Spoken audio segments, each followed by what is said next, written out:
अभी तक झारखंडी कौन ये किसी को मालूम नहीं है। एक एक युवाओं का, एक एक जनता का ये मांग है कि हटिया विधानसभा में प्रत्याशी का एक बार बदलाव होना बहुत ही जरूरी है। पिछला विधायक जो अब तक 11 साल भाजपा के विधायक रहे हैं, किसी तरह का कोई काम नहीं हुआ है।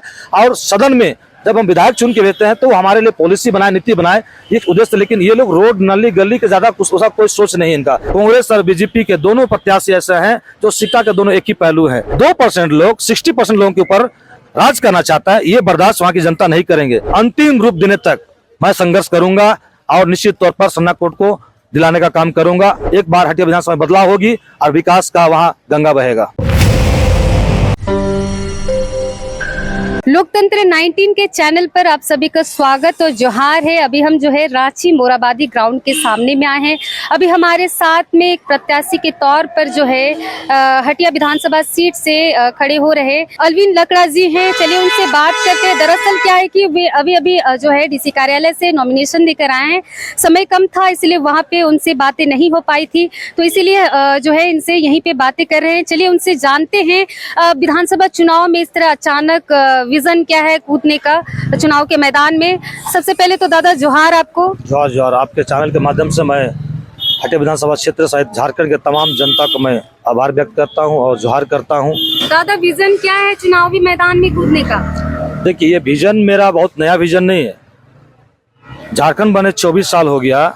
जिस उद्देश्य और मुद्दा को लेकर लगातार हम सड़क में 15-20 साल तक संघर्ष कर रहे थे, अब तक यहाँ झारखंडी कौन है ये परिभाषित नहीं हुआ है। आस्था नीति नहीं बना है, नियोजन नीति नहीं बना है, रोजगार नीति नहीं बना है। प्लान हो रहा है और युवाओं को रोजगार से छला जा रहा है। तमाम ऐसे मुद्दा हैं जिसका संघर्ष हम लोग लगातार कर रहे थे। जेपीसी आंदोलन किए हम लोग, सेंटी एसपीटी एक्ट में छेड़छाड़ आंदोलन किए, भूमि अधिग्रहण बिल जब राज्यसभा में लाया, इन तमाम बीजेपी के द्वारा लाया गया तमाम ऐसे गलत नीति का हम लोग विरोध लगातार सड़क पर करते रहे। और अभी गठबंधन की सरकार में भी कई से योजना जो धरातल पर नहीं उतरी है, अभी तक स्थानीयता कौन परिभाषित नहीं हुआ है। अभी तक झारखंडी कौन ये किसी को मालूम नहीं है। तो इस तरह का पॉलिसी मेकिंग इस तमाम सरकार में नहीं हुआ है। इन तमाम मुद्दाओं को लेकर मैं हटिया विधानसभा में निर्दलीय प्रत्याशी के रूप में जनता के साथ उनका आशीर्वाद से उनका हक अधिकार के लिए जल जंगल जमीन की नीति बने, युवाओं को रोजगार नीति बने, नियोजन नीति बने, स्थानीयता बने और प्लान रुके विस्थापन हमारे क्षेत्र का बहुत बड़ा मुद्दा है। इन तमाम मुद्दाओं को लेकर मैं सदन में जाना चाहता हूँ ताकि सभी आदिवासी, मूलवासी, दलित, पिछड़े, अल्पसंख्यकों के हक अधिकार, उनकी भाषा, संस्कृति, परंपरा के साथ केंद्र के द्वारा जितनी भी मूलभूत सुविधाएं धरातल पर अब तो नहीं उतरी है। सड़क जर्जर अपने क्षेत्र में, वहाँ पर बिजली का व्यवस्था नहीं है, स्वास्थ्य चिकित्सा व्यवस्था सही से नहीं है। इन तमाम व्यवस्था को लेकर, तमाम मुद्दाओं को लेकर जो पिछला विधायक जो अब तक 11 साल भाजपा के विधायक रहे हैं, किसी तरह का कोई काम नहीं हुआ है। और सदन में जब हम विधायक चुन के भेजते हैं तो हमारे लिए पॉलिसी बनाए, नीति बनाए, ये उद्देश्य। लेकिन ये लोग रोड नाली गली के ज्यादा कुछ कोई सोच नहीं इनका। और वर्तमान में कांग्रेस के प्रत्याशी हैं तो आप देख रहे हैं कि इनका कोई भी अस्तित्व सही नहीं है। ये लोग कभी इधर कभी उधर होते रहते हैं। और दोनों कांग्रेस और बीजेपी के दोनों प्रत्याशी ऐसे हैं जो सिक्का के दोनों एक ही पहलू हैं। इनका विचारधारा बीजेपी के साथ में जुड़ा हुआ है। ये लोग कभी भी आदिवासी मूलवासियों का हक अधिकार के लिए नहीं लड़ेंगे, ना करेंगे। नली गली से ऊपर कभी इनका सोच नहीं है। हम तमाम मुद्दाओं को लेकर हटिया विधानसभा में उतरे हैं और निश्चित तौर पर पूरे जनता का साथ हमारे साथ है, उनका आशीर्वाद है। जनरल सीट है, कितना चैलेंजेस है? एकदम पूरी चैलेंजेस है, लेकिन तमाम चुनौतियों को स्वीकार करते हुए चाहे धन बल का प्रयोग करे, चाहे जितनी भी ताकत लगा ले, इस बार दोबारा भाजपा नहीं आएगी और फिर कांग्रेस को दोबारा मौका नहीं मिलेगा। आदिवासी होते हुए मैं जनरल सीट से लड़ रहा हूं और निश्चित तौर पर जनता का प्यार, उनका सहयोग हमारे साथ में है। विजय होगा और निश्चित तौर पर जनता के लिए मैं सदन में जाकर आवाज उठाऊंगा। जैसे कि आप एक आदिवासी प्रत्याशी हैं, आपको भी अच्छे से पता है कि बड़े बड़े नेता लोग जो है आदिवासी सीट को लेकर जो है मारामारी करते हैं, वे जनरल सीट पर जो है खड़े होने के लिए कतराते हैं। लेकिन आप जनरल सीट से खड़े हुए हैं, ऐसा मतलब कुछ तो सोच के आप जनरल सीट से खड़े हुए हैं, ये जरूर बताइएगा। जनता जानना चाहेगी आप किस लिए जनरल सीट को पहले आप चुनाव पे, खासकर आप निर्दलीय खड़े हुए हैं। देखिए हटिया विधानसभा जनरल सीट है, लेकिन यहाँ हमारा वोट का जो समीकरण है, आदिवासी, मूलवासी, दलित, पिछड़े, अल्पसंख्यकों का जो वोट का समीकरण है 60% है। और जो बीजेपी के कैंडिडेट है, जो कांग्रेस के कैंडिडेट है, मात्र दोनों कैंडिडेट का उनकी संख्या 2% है। 2% लोग 60% लोगों के ऊपर राज करना चाहता है, ये बर्दाश्त वहां की जनता नहीं करेंगे।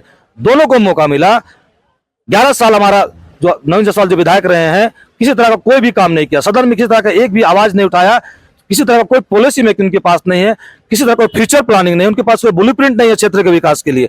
और रही बात कांग्रेस प्रत्याशी का, तो उनको भी 3 बार मौका दिया गया और चौथा बार वो बीजेपी फिर जा रहे थे, टिकट नहीं मिले से फिर वापस आ गए। ऐसे लोगों का मानसिकता को जनता भली भांति जान चुकी है, उनका खुद का स्टैंड क्लियर नहीं है, बार बार जनता मौका नहीं देना चाहते, बदलाव चाहते हैं। हटिया विधानसभा में बदलाव का बयार, इसलिए हमारे साथ में जन सलाह आया था और पूरे क्षेत्र की जनता का साथ मेरे साथ में है। एक बार हटिया विधानसभा में बदलाव होगी और विकास का वहाँ गंगा बहेगा। आदिवासी महिलाओं को लेकर जो है बहुत सारे लगातार घटनाएं हो रही हैं, इस पर आप क्या कहना चाहेंगे दादा? निश्चित तौर पर बहुत बड़ी विडंबना इस राज्य में कि आदिवासी महिलाएं चाहे कोई भी किसी जाति धर्म की महिलाएं सुरक्षित नहीं है। युवाओं को रोजगार नहीं मिला, युवा लोग लगातार एग्जाम दे रहे थे। सीजीएल के एग्जाम की बात करें, जितने भी एग्जाम कंडक्ट हुआ, कोई भी एग्जाम अभी तक सफल रूप में एग्जाम आयोजन नहीं हो पाया है। इन तमाम ऐसे मुद्दा है, किसानों को उनका हक नहीं मिल रहा है, लोग प्लान कर रहे हैं। विस्थापन हमारे क्षेत्र में बहुत बड़ा मुद्दा है। आज एचएससी बना है, वहां पर विधानसभा बना है, हाईकोर्ट बना है, तमाम ऐसे सरकारी योजना भरा पड़ा है, लेकिन वहां पर हमारे जो रैयत है वो बेघर हो चुके हैं, उनको जीविका पाने के लिए सोचना पड़ रहा है। लेकिन किसी तरह का वहाँ के क्षेत्रीय विधायक न सदन में बात रखते हैं, न उसके लिए पॉलिसी मेकिंग बनाते हैं, कोई नीति नियम बनाते हैं।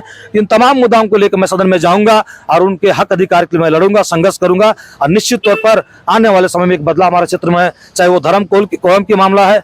लगातार आदिवासी समाज के लिए धर्म कोड की मांग हो रही है। दोनों पार्टी, चाहे वो कांग्रेस बीजेपी की बात हो, ये लोग को लिपापत्ती और लॉलीपॉप देने का काम किया अब तक वो आदिवासियों को जो उनका धर्म कोड की पहचान है अभी तक नहीं मिला है, धर्म कॉलम नहीं मिला है। उनका लगातार संघर्ष वर्षों से किया जा रहा है और दोनों केवल लिपापोती करके केंद्र को भेज देते हैं और छोड़ देते हैं।